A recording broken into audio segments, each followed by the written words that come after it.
یار 14 اگست آنے والی ہے، تیاری شروع کر دی؟ تیاری کس چیز کی؟ آزادی کی؟ جھنڈے، سبز کپڑے، ملی نغمے، موٹر سائیکل پر جھنڈیاں۔ پہلے یہ بتاؤ آزادی ملی کس چیز سے تھی؟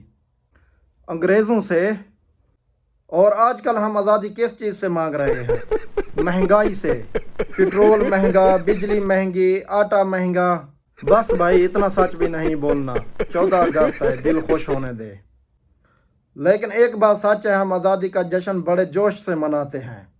بالکل ایسے لگتا ہے جیسے 14 اگست کو پورا ملک اچانک حب الوطنی کا وکیل بن گیا ہو۔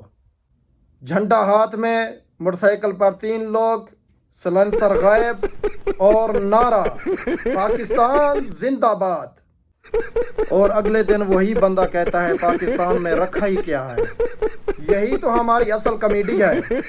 لیکن مذاق اپنی جگہ، ہمیں یہ نہیں بھولنا چاہیے کہ یہ ملک ہمیں پلیٹ میں رکھ کر نہیں ملا تھا۔ ہمارے بزرگوں نے ہجرت کی، اپنے گھر بار چھوڑے، اپنے پیاروں سے بچھڑے، تب جا کر پاکستان وجود میں آیا۔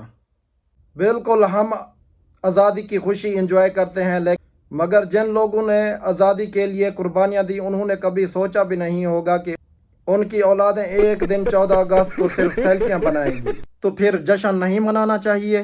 کیوں نہیں، جشن ضرور مناؤ، لیکن جشن کے ساتھ اپنی ذمہ داری بھی نبھاؤ۔